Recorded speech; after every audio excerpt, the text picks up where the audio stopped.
So welcome back. Today we're going to be looking at chord 2-7, the Supertonic Seventh. So the last video that I did was introducing seventh chords in general.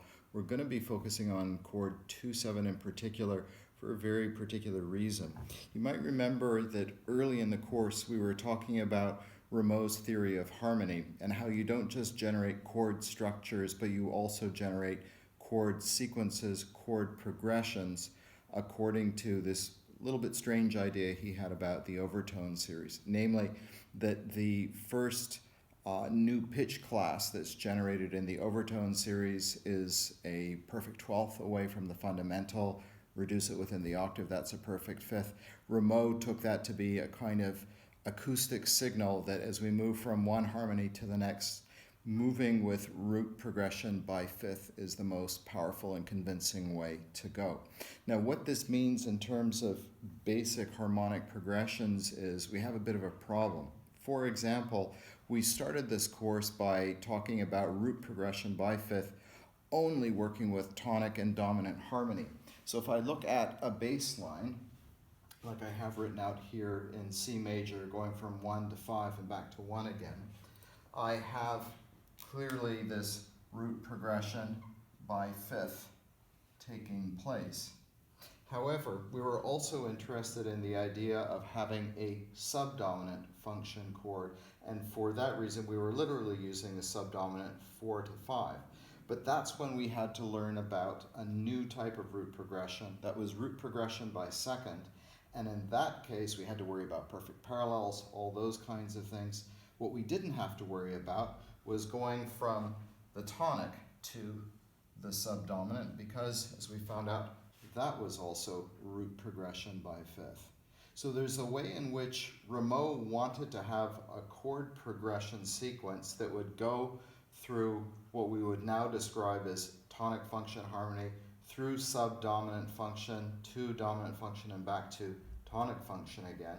But he wasn't able to do that by going directly from subdominant to dominant. Now, he was, of course, aware of the fact that in a lot of the music that he was listening to and composing himself, and a lot of the music we've been listening to, the supertonic chord was something that could be used to take the place of the subdominant. So we could take the supertonic and move that directly to dominant harmony. And that, in fact, is root progression by second.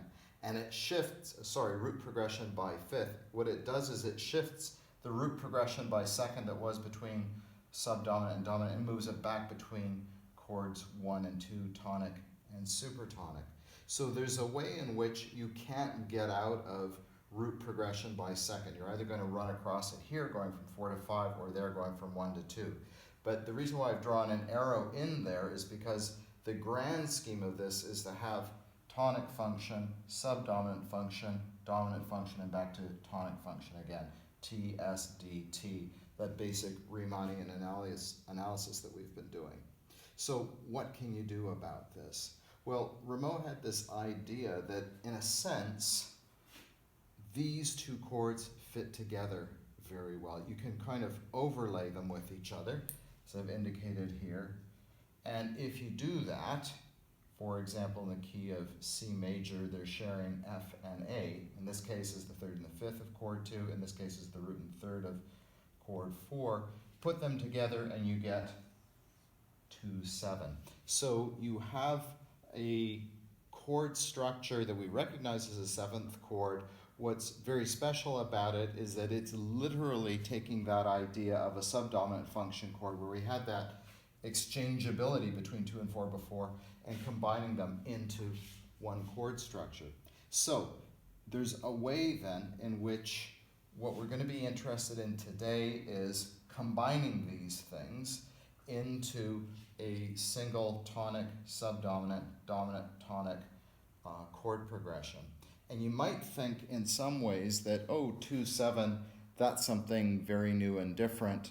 We haven't done that kind of thing before. We've dealt with dominant sevenths as dominant function chords, but we haven't dealt with any kind of seventh chord as having a subdominant function. Now, as you know, one of the things I'm particularly keen on is seeing those opportunities to apply what we already know, to see if in fact we don't already know how to do this. Now, if you think about it, this 2 going to that 5, if it is a root progression by fifth, there's a way in which I could almost imagine it as a dominant of the dominant. Think about that for a moment. If I was literally going from not 2 to 5, but from 5 to 1 in the key of G, what that would look like is what I have shown here, and here, and here. Play those progressions for you, and you know them all very well. I've identified the type of dominant seventh resolution that we're dealing with in each case. So to start out with, I have a type 1 dominant seventh resolution where I'm going from a complete 5-7 to an incomplete chord 1. And so what I see happening here, of course the asterisk is to remind me that chord 1 is incomplete. I have my tendency tones resolving exactly as I would expect, and also the fifth of the triad moving downwards. The type 2 resolution is where I have an incomplete dominant seventh moving now to a complete tonic chord. Again, tendency tones resolving as I would expect, and I have the convenience of the common tone in place there.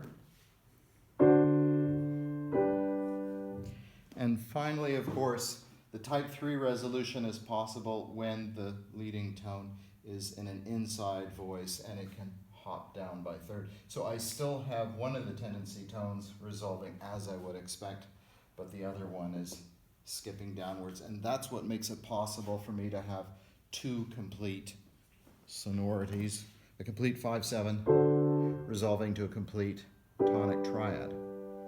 So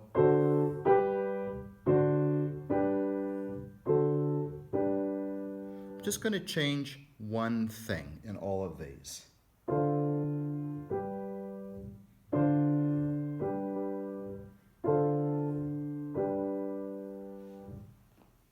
So what I've done there is this. I've taken that from being in key of G major, and I said, what if I decided this was going to be C major?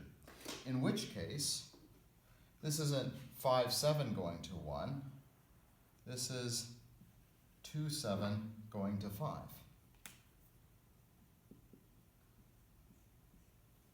Likewise, 2-7 going to 5. And once again, 2-7 going to 5.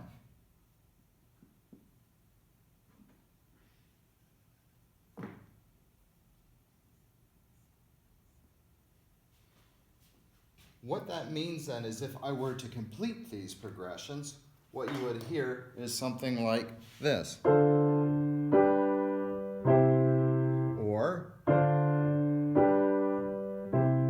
this. So, we've discovered that we already know exactly how to resolve supertonic sevenths in root position to the following dominant. We treat them as though in our own minds they were the dominant of the dominant seventh of the dominant harmony. All right? So our tendency tones are behaving in exactly the same way in these 3 different scenarios that we're so familiar with. So one thing I want us to keep track of is that there's a way in which this idea of a subdominant function chord taking us to the dominant starts to acquire a little bit of a dominant function, you might say. It's giving a little bit more impetus to that idea of a subdominant function chord. It's as though it wants to go to the dominant. And that's partly, of course, because when you create a 7th chord, right away you've moved from something that can stand by itself, all of the interval components are perfectly consonant with each other, to something that has a dissonance built into it. So that's why that idea of the tendency tone has a kind of meaning in the context of subdominant harmony, that makes that chord want to move ahead, to go somewhere else. So it really is a kind of empowered subdominant function harmony. So this is what it looks like if I put it in the key of C major. What would happen if I put it now in the key of C minor?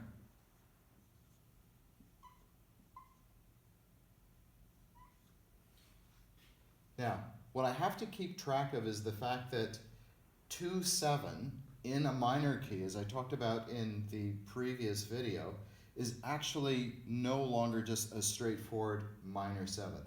In a minor key, it is a half diminished seventh. And one thing that you'll see in your textbook is that that half diminished symbol has been applied in every case. And the question is whether that's correct or not. So I'm going to play these for you now so you can hear what that sound quality is like. Of course, when I come to my dominant in the minor key, I should be applying that accidental to create the leading tone. And let's hear what these sound like. So the type 1 resolution, the type 2 resolution, and the type 3 resolution. Now what I want to point out is that the half diminished seventh symbol comes from the fact that if I have a complete dominant seventh going from the root here, I have a diminished triad when I have the fifth in place plus the minor seventh, right? So that's where we had that case of a diminished minor seventh chord, right? And we call that half diminished. But what it depends on is having the fifth. Well, if we have a type 2 resolution, which is what we have here, this is an incomplete 2/7 chord. What makes it incomplete? As we know, the element that is taken out is the fifth. That's what's missing. Therefore, this is no longer a half diminished seventh chord. It should just be this, okay? And then that one can still stay as a half diminished seventh. Now, if I want to take it a step further, you might notice that in terms of the textbook, what I'm doing is taking the same chord sequence that he uses, and he puts each of these examples one after the other. I'm just working all from that opening sequence that he has in the key of G major, and I'm just making these shifts, not just to compact it on the board in a useful way, but also to really get across the idea that we're just translating one set of rules that we're very familiar with into these new contexts. And look how little I have to change. I'm just wiggling around a couple of notations here and there. The voice leading remains exactly the same. But the next thing I want to be able to do is say, well, can I, for example, go from a 2/7 to a 5/7 chord? Because how many times have we actually written 5/7-1 progressions in major and minor keys? So surely that has to be a very common circumstance that we would encounter. We want to know how to work with it. So how do you go from 1/7 chord to another, specifically when those two chords are root progression by fifth apart from each other? Well, the main thing that will happen is this. Instead of a doubled root, these G's, one of these is going to turn into a seventh. And here's the crucial thing I want you to notice. When we do that, there is a significant shift in the voice leading. Rather than the third of the 2/7 chord rising up, which is what it would do if it were a typical tendency tone, instead, we have a kind of musical transmutation taking place where the third of 1/7 turns into the seventh of the next chord. See that? So here's the third of this seventh chord, and it turns into the seventh of this one. So if I were to resolve this from there, of course, what I'm hearing is one tendency tone that normally would have gone like this, going like this. So the third turns into a seventh that moves from one type of tendency tone into another, and then that one resolves. Now, later on in the course, we're going to be looking at things called sequences where we have a whole chain of seventh chords in a row. And when we get to that part of the discussion, we'll see that this kind of switching between thirds and sevenths can go on for quite some time. But we'll get to that later on in the course. So what I want to show next over here is the same thing happening, where I've got the old third of the chord that used to rise up. That is now going to likewise become a common tone. The third will turn into the seventh of the 5/7. I should keep track of the changes that I'm making here. And then after that, it will resolve.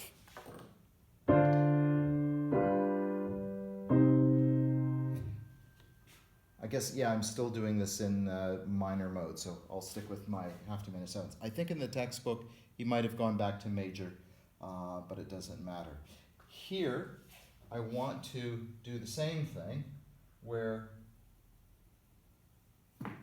what had been a doubled root will go there. And in that case, what I have happening is a bit of hopping around going on because I wanted to be able to move from a complete seventh chord to another complete seventh chord. So that's why we have that particular voice leading there. And then it goes, from there it resolves as we would expect, leading tone rising, seventh falling. Now there's one other segment that is part of this, and that's the last part on that page, where we go from 2/7 to a cadential 6/4, right? So again, that's a very standard type of progression. It's the kind of thing we would expect ourselves to know how to work with. The problem with the examples in the textbook are that they don't show what happens afterwards, so it's a little bit mystifying what voice leading is intended in this case. So what I've drawn in here is what should be following the cadential 6/4, and when you see that, if you remove the cadential 6/4, you will recognize what the 2/7 to 5 resolution is and why it moves as it does through the cadential 6/4. If I go from this 2/7 to that 5, I'm going from a complete 2/7 chord, a complete seventh chord, to a complete triad over here. Therefore, if I leave that out, I can see that that's possible because the third of the chord is in an inside voice. It leaps downward by third. And so what I actually have here is a hidden type 3 seventh chord resolution, with just that cadential 6/4 stuck in the middle. Likewise, when I come over here, I haven't finished all the notation, I have, once again, an incomplete seventh chord, keeping track of that. And the idea is that I will go from an incomplete to a complete chord of resolution. So I've doubled up on the root of the chord. There's no fifth. I have the third. The tendency tones move like this. So incomplete to complete. That means it's a hidden type 2 resolution with a 6/4 added in the middle. So these are the basic types of resolutions that we're interested in, moving from our 3 basic types of dominant seventh resolution that we can now translate directly into chord 2/7. Likewise, what we have is the possibility now to go from one seventh chord to another seventh chord. Also, we can use a cadential 6/4. So these are all the basic uses of the supertonic seventh chord in root position. So what I'm going to do now is redraw the board and get some chord progressions that we can focus in on from the textbook next. So we're back, and we're going to introduce a particular chord progression that's recommended by the textbook. I want to note that what I'm focusing on in this particular video is the use of the supertonic seventh in its root position. The reason for that is, as we saw in the previous part, we really can think of the supertonic seventh as though it were the dominant seventh of the dominant. And that gives us a clue as to the types of voice leading models that we can work with, and then we can quickly apply those. In the next video, I will talk about the uses of the Supertonic Seventh in all its inversions. And there again, of course, we're going to be familiar with a lot of those uses because we've done dominant sevenths in first inversion, second inversion, and third inversion. We're going to be able to apply all those voice leadings to the Supertonic Seventh as well. But what I want to do right now is actually to take just one of the voice leading models from the earlier part of this discussion, the type 2 resolution, that is the incomplete seventh chord moving to a complete chord. We're going to use that as the basis for a common use of Supertonic Seventh. However, behind that is going to be our old friend progression 3, the basic 1-5-1 progression, which I've sketched out here. So just as a reminder of what it sounds like, although I'm sure it's boring to you by now.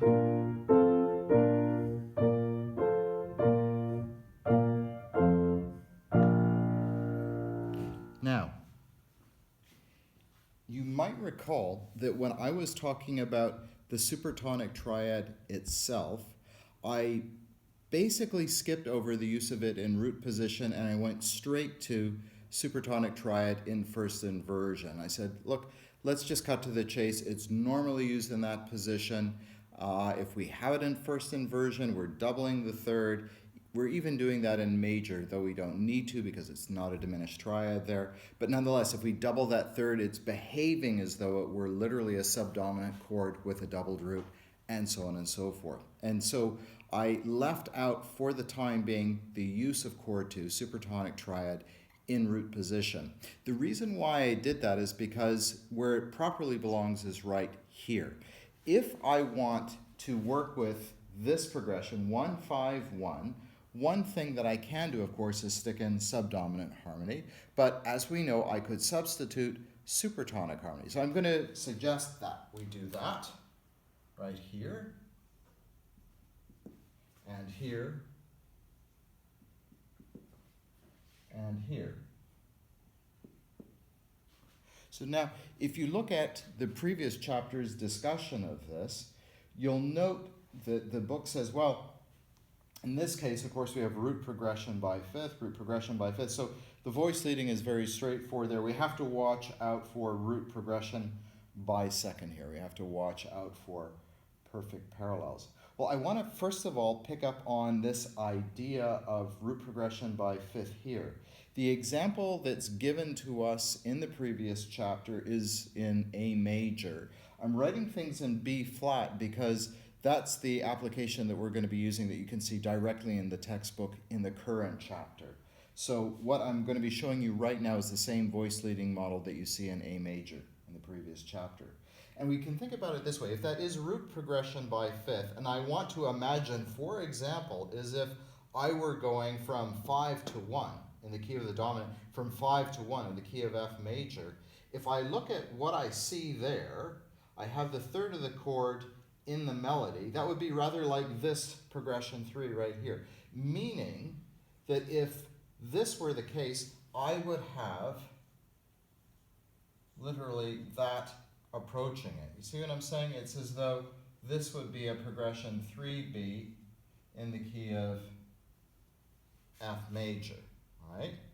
I could literally make that the case, by the way, if I wanted to, and this will sometimes happen when we do these tonicizations that I showed you about before, and we'll talk about again later on in the class, but I could pretend momentarily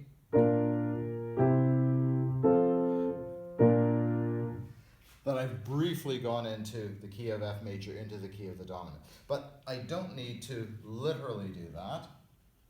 I have this lovely voice leading, a 3B voice leading in place. And it would sound like this. And I notice that because I've thought of this in terms of a root progression by fifth, where I have the typical motion of common tone, two voices moving by step and the other moving by leap. As it turns out, that also deals with the root progression by second concern here. because we know in root progression by second that one of the things we want to do often, not always, especially if one of the chords is in inversion, but generally bass going up and the other parts going down. And one of the parts will conventionally leap downwards by third. That's exactly what we have happening here. There's the downward leap by third. These parts are moving down, and there's contrary motion between bass and all the upper parts. So that by itself has taken care of business. Root progression by second is in place, and we go from chord 2 to chord 5 back to chord 1. This is a straight sequence of root progression by fifth. So it's kind of like root progression by fifth, and there's another one tucked inside, and because we've put these things together, magically it's taking care of the root progression by second. This is exactly the same trick that we pulled with the use of the actual subdominant before. I can do the same thing over here. I could imagine I'm in the key of F major, going from 5 to 1, in which case, if I have the fifth of the chord of resolution up top, it's like I have it over here, well, that would be a 3C progression by fifth. And I know that for the 3C, what I want is to have the common tone and the other parts approaching it by step. I didn't even bother to check whether I was using the correct notes or not. I just went for the voice leading model. As it turns out, yes, indeed, I do have the correct makeup for chord 2, supertonic harmony. Likewise, once again, I have that contrary motion already in place. And just to be clear, of course, that's that characteristic hop downward by third. So again, I could play that as though it were a literal 5 of 5.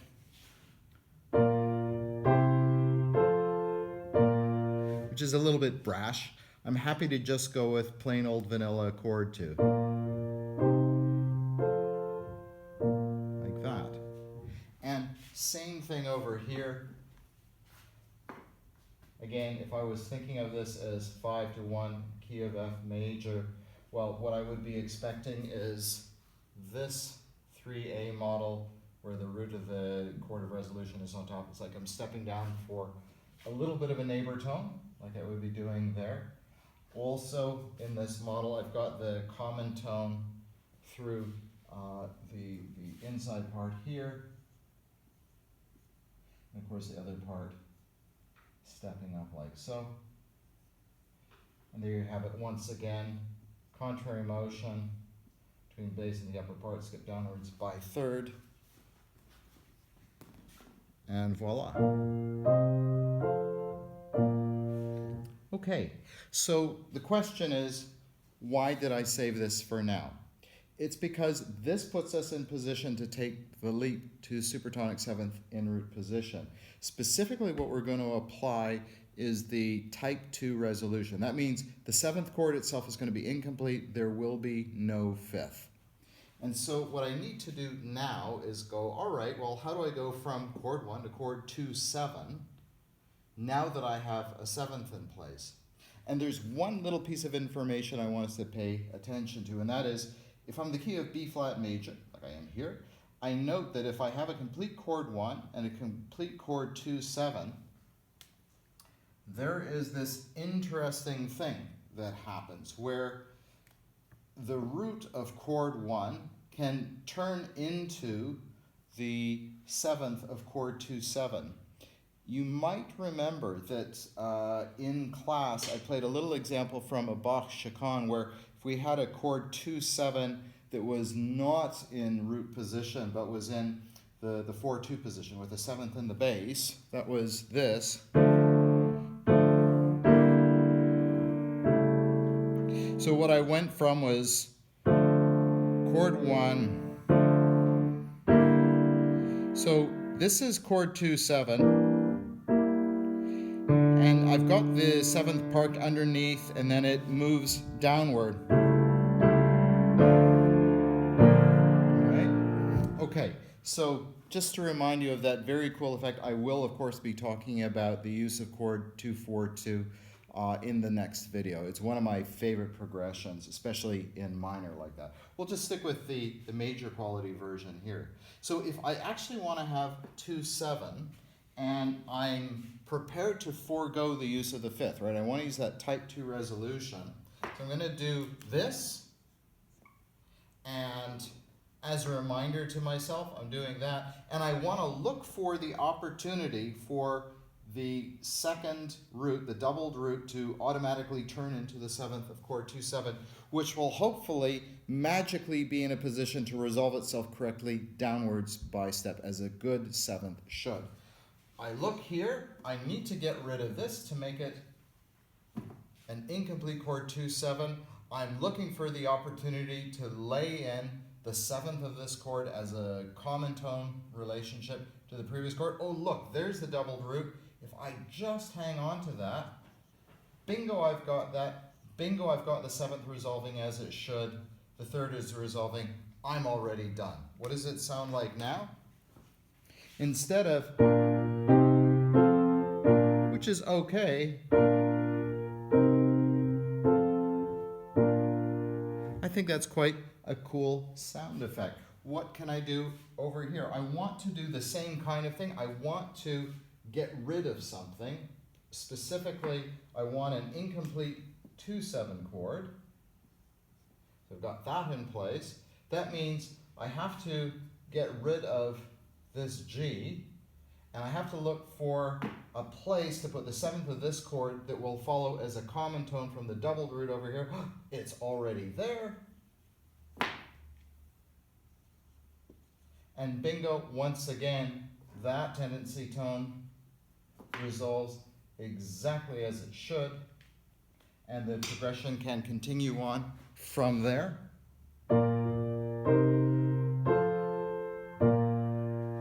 And to finish things off over here, again, I want 2-7.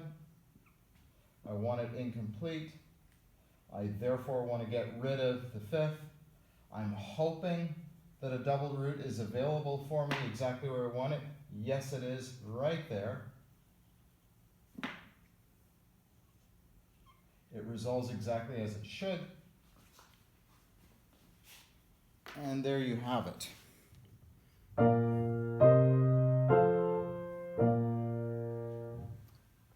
So once again, we're discovering the magic of progression 3. It can set up a beautiful framework for us over and over again. What I like about it here is we get two birds with one stone. We know how to work with a plain old vanilla supertonic triad. However, we can quickly transform exactly that voice leading into a supertonic seventh if we're prepared to use that type 2 resolution where we've got the incomplete triad. We're getting rid of the fifth. We just look for where to place our seventh and 2-7. It's already there for us. It's already going to resolve correctly for us. It's almost like the progression once again writes itself. So this is a great way to get acquainted with the use of the supertonic seventh in root position, imagining it as though it were the dominant of the dominant seventh of dominant harmony. What we're then going to do with the next video is look at it in its inversions, and then there's also going to be one cool little thing that we'll consider, and that is it necessarily the case that if a 2-7 chord is subdominant in function and going to the dominant, that sounds like it could not be a dominant function chord in any way, shape, or form. It's always going to a proper dominant. We'll discover in a recent, or relatively recent bit of music for film by the composer John Williams that sometimes, oddly enough, you can have a 1-2-1 progression so long as the 2 chord is a seventh chord, and it will sound like it has a dominant function. It's a pretty cool technique, and we'll listen to that in the next video. Thanks very much.